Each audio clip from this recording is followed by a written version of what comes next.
Hi guys, welcome back to my mini blog. তো আজকে আমি বানাবো হচ্ছে পেপার পিঠে। তো এখন আমি পুর বানানোর জন্য দুটো নারকেল কুড়িয়ে তারপরে তার মধ্যে 1 গ্লাস দুধ এবং 1 গ্লাস জল অ্যাড করে নিলাম।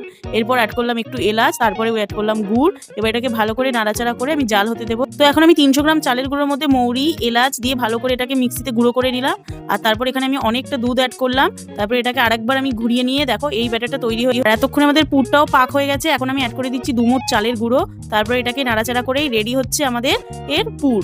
তো এবার আমরা আমাদের ব্যাটারটার মধ্যে অনেকটা দুধ আর কিছুটা লবণ অ্যাড করে দিলাম ওটাকে পাতলা করার জন্য। দেখো কনসিস্টেন্সিটা এরকম হওয়া দরকার। তো এবার আমি গ্যাসে একটা ননস্টিক প্যান বসিয়ে নিলাম আর এখানে একটুখানি তেল ব্রাশ করে দিচ্ছি আর তাতে আমি এইভাবে প্লাস চিহ্ন করে ব্যাটারটা দিয়ে দেবো।